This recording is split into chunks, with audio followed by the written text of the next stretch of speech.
तो आओ यार शुरू करते हैं बिना किसी बकचोदी के। गाय के गोबर से गेहूं के दाने निकाल कर खिलाओ तो स्त्री गर्भवती हो जाती है। ये मतलब अपने केस में ट्राई किया था आपने वाला? बड़े बड़े लोग आजकल बिल्ली की पोटी की कॉफी पी रहे हैं। आपको पता है? सुना अब बिल्ली की पोटी आप खा सकते हैं, उससे ऐतराज नहीं है, उससे आप बहुत समझदार कहलाएंगे। वो जी मैं तो पढ़ा लिखा हूं, मैं तो बिल्ली की पोटी खाता हूं। और भारत माता में गाय को माता मानने वाले गाय के गोबर से वो गेहूं निकाल के उसकी रोटियां बना के खाने में ऐतराज है। इसकी गारंटी मैं नहीं दे सकता। अच्छा, एक और बड़ा जबरदस्त वायरल हुआ था। आपके भी 2 बच्चे हैं ना? हाँ। अब उस पे आज हमको थोक के भाव लोगों ने एक चीज और लिख के भेजी। कहा कि महाराज जी ने कॉन्सेप्ट दिया था कि गाय के गोबर से गेहूं के दाने निकाल कर खिलाओ तो स्त्री गर्भवती हो जाती है। ये कौन सा कॉन्सेप्ट था महाराज जी, मतलब ये वाला? क्योंकि इसमें तो अभी हमने एक आईवीएफ के डॉक्टर का इंटरव्यू किया था। आप उनकी दुकान बंद करवा दोगे ये सही हो गया तो? डर तो इसी बात का है लोगों को कि कहीं दुकानें ना बंद हो जाए। ये है ऐसा? फिर देखिए पूरा मेडिकल मतलब अपने केस में ट्राई किया था आपने वाला? मतलब मुझे कुछ दिखाई नहीं दे रहा माँ। मतलब थोड़ा पर्सनल हो रहा है। जरूरत ही नहीं पड़ी। श्री राधे। जरूरत नहीं पड़ी, और जहां जरूरत पड़ती है वहां पे ये देना सही है। ये गाय के गोबर में गेहूं दाना ऐसा है, गोबर उसे पूरा समझिए। ऐसा है, आपने रघुवंशम पढ़ा होगा, महाकवि कालिदास जी के द्वारा लिखी एक पुस्तक है रघुवंशम। सिलेबस में भी पढ़ाई जाती है संस्कृत में। तो उसमें राजा दिलीप थे, भगवान राम के पूर्वज। उनके संतान नहीं हो रही थी। वशिष्ठ जी के पास गए, प्रभु संतान नहीं हो रही है। वशिष्ठ जी ने कहा गौ माता की सेवा नहीं करते आप, अपराध लगा है गौ माता का, इसलिए आपको संतान नहीं हो रही है, आप सेवा कीजिए। तो वशिष्ठ जी की गाय थी नंदिनी। तो नंदिनी उन्होंने ली और सेवा की। उनकी सेवा से उनको एक पुत्र प्राप्त हुआ, सेवा से, गौ माता की सेवा से। क्या पुत्र प्राप्त हुआ?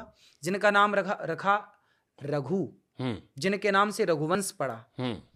तो गौ माता की सेवा करने से राम जी का वंश चला, तो गौ माता की सेवा करने से हमारा और आपका वंश चलेगा। गाय को गेहूं खिलाइए सबसे पहले, और गेहूं जब गाय के पेट में जाएगी और जब वो गोबर के द्वारा बाहर आएगी तो उसको आप साफ करिए, 10 बार पानी से धुलिए उस गेहूं को, फिर सुखाइए, फिर उसको पीसिए, फिर उसकी रोटी बनाइए, फिर उसका भोग लगाइए भगवान जी को। और गाय चबा ली हो तो? नहीं, गेहूं का कॉन्सेप्ट ही, वो गाय चबाते ही नहीं ना गेहूं। हम ये वाला फॉर्मूला ट्राई नहीं किया, हम तो खाली कॉन्सेप्ट सोच रहे हैं कि गाय के मुंह में गया चबा ली तो नहीं चबता वो, फिर तो गोबर दाना दाना रहता है। कुछ चबा लेगी तो कुछ परसेंट रहेगा जो बच जाए गोबर में, तो रहेगा कुछ परसेंट। उसको मैंने वो रोटियां खाई हैं। आप खाएं ये वाला गेहूं? हाँ, वो रोटी मैंने खाई है। गाय के को मारो, हमको जिंदा मत छोड़ो सालो। हम कोई मंदिर का घंटा है कि कोई भी आके बजा जाता है? हमारे जो जंगल में रहने वाले संत है ना, अब देखो विडंबना तो ये है कि आज की आधुनिकता के नाम पर बच्चे इतने आधुनिक हो गए हैं कि जो प्राचीन परंपराएं थी भूल गए। मैं एक संत जी के पास गया, वो जंगल में रहते हैं। तो मैं उनके पास गया तो उन्होंने बोला कि मैं 12 महीने यही रोटी खाता हूँ। संत जी, भाई साहब कुछ ज्यादा नहीं हो गया ये?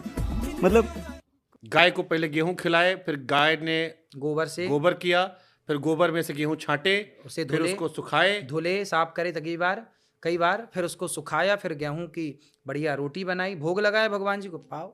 तो धरती माता नहीं शिकायत कर रही कि जब हम सीधे सीधे दिए थे सीधे खा लेते? ना, वो अलग है। क्या उसमें है? गुण बदल गया ना। अब आप बताइए, आप तो बहुत समझदार हैं।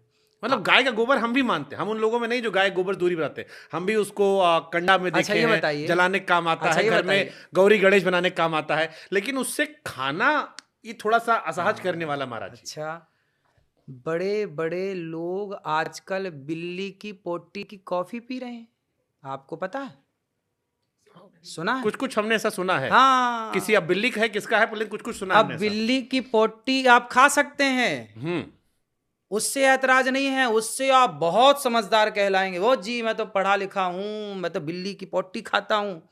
और भारत माता में गाय को माता मानने वाले गाय के गोबर से वो गेहूं निकाल के उसकी रोटियां बना के खाने में ऐतराज है। लेकिन महाराज जी टट्टी तो टट्टी, चाहे गाय की या ना, नहीं, अंतर है। आप ये बात बिल्कुल मत कहिए।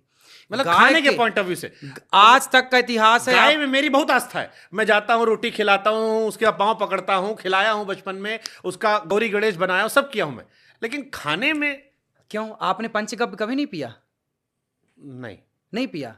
हमारे यहाँ जब भगवान राम, दशरथ जी या कोई भी आपको यज्ञ कराएंगे ना कभी, तो आपको सबसे पहले ही पंचगव्य पिलाया जाएगा। उसके बिना गौमूत्र, पंचगव्य में 5 चीजें होती हैं। क्या गाय का दूध, हाँ। गाय का घी, गाय का दही, गाय का मूत्र और गाय के गोबर का रस, गोरस। ये 5 चीजें मिलाई जाएंगी और 5 का पंचगव्य बनाया जाएगा और आपको पिलाया जाएगा। उसके बिना आप शुद्धि नहीं पाएंगे। वो शुद्धि है, उसके बाद आप यज्ञ के अधिकारी बनेंगे। यदि फैशन के नाम पर आप बिल्ली की पोटी खा सकते हैं, हम नहीं खाते बिल्ली की तो पोटी। गाय, कैसे कैसे लोग रहते हैं यार यहाँ पर। गाय, हमारे यहाँ तो गाय के गोबर से आंगन को लीपा जाता है। हाँ, आपने अभी क्या बोला? हाँ। आपने अभी बोला ना कि पोटी तो पोटी, चाहे गाय की हो चाहे बिल्ली, गलत है। खाने के पॉइंट ऑफ व्यू से महाराज जी देखिए, गाय के गोबर से सदियों से हमारे यहाँ आंगन लीपा गया, आंगन लीपा चौका। गया, दीवार भी कई बार कर देते हैं। फिर उससे पंचगव्य में गाय के गोबर का प्रमाण है। पाराशर संहिता पढ़ के देखिएगा, मैं यूं ही बातें नहीं कर रहा हूं। इधर जहर खाने का पैसा नहीं है तो जा रे। पाराशर संहिता शास्त्र पढ़िए तो सही। गाय को यूं ही माता थोड़ी कहते हैं, गावो विश्वस्य माता। आपने सेवन किया है क्या पंचगव्य का? हाँ, कई बार। हम तो रोज जब पूजा करते पंचगव्य पीते हैं। मतलब आपने गौमूत्र भी सेवन हाँ। किया है और आपने गाय की पंचगव्य, गोबर से हाँ, रोटी भी खाई। मैं तो गोबर से स्नान भी करता हूँ। तो क्या नाचो मैं?